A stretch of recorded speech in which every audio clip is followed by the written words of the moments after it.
اور اس کے پاس جتنی جائیداد ہیں یہ سب کچھ اللہ رب العالمین کے لیے ہے، اس لیے اللہ نے خرید لیا ہے تمہارے جان بھی، تمہارے مال بھی، تم کو بھی اللہ رب العالمین نے جنت کے بدلے خرید لیا ہے۔ ہم اور آپ اللہ کا خریدا ہوا غلام ہے، اور ہمارے پاس جو کچھ بھی ہے یہ سب کچھ اللہ کا ہے، ہمارا کچھ بھی نہیں ہے۔ اس لیے اللہ کے راستے میں خرچہ کرنے کے لیے ہمیں دریغ نہیں کرنا چاہیے، سوچنا نہیں چاہیے، سمجھنا نہیں چاہیے، ایک قدم آگے اور 2 قدم پیچھے نہیں ہٹنا چاہیے، بلکہ ہمیں 4 قدم آگے بڑھ کر کے مال کو خرچ کرنا چاہیے، تب جا کے آپ اللہ کے نیکوکار بندوں میں آپ شمار ہوں گے۔ والعصر ان الانسان لفی خسر الا الذین آمنوا، سارے انسان خسارے میں ہیں، سارے انسان گھاٹے میں ہیں، مگر وہ جو ایمان لائے ہیں، ایمان لا کر کے چھوڑ دیا،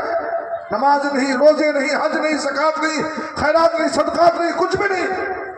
الا الذین آمنوا کہا، اس کے بعد اللہ نے کہا الا الذین آمنوا وعملوا الصالحات، ایمان کے ساتھ ساتھ اچھے کام کا ہونا ضروری ہے۔ ایمان ہو اچھے کام نہ ہو فائدہ نہیں ہے اس ایمان کا، اچھے کام ہو اور ایمان نہ ہو فائدہ نہیں ہے اس اچھے کام کا، لیکن دونوں اگر ساتھ مل جائے تو پھر سونے پر سہاگا ہوتا ہے۔ اچھے ساتھیو، اللہ رب العالمین جہاں بھی ایمان کا تذکرہ کیا وہ عمل صالح کا تذکرہ ضرور کیا ہے، الا الذین آمنوا وعملوا الصالحات، مگر وہ لوگ جو ایمان لے کر آئے، عمل صالح کیے اور حق بات کی اوپر ڈٹے رہے اور حق بات کی ایک دوسرے کو وصیت کرتے رہے۔ عزیز ساتھیو، یہ چند باتیں تھی، ٹائم ہو چکا ہے، میں اپنے طے بہت زیادہ بول لیا ہوں۔ اللہ رب العالمین سے دعا ہے کہ جو باتیں کہی گئی اگر یہ مناسب ہے، قرآن و سنت کے مطابق ہے، تو اللہ ساتھیوں کو ماننے کی توفیق عطا کرنا،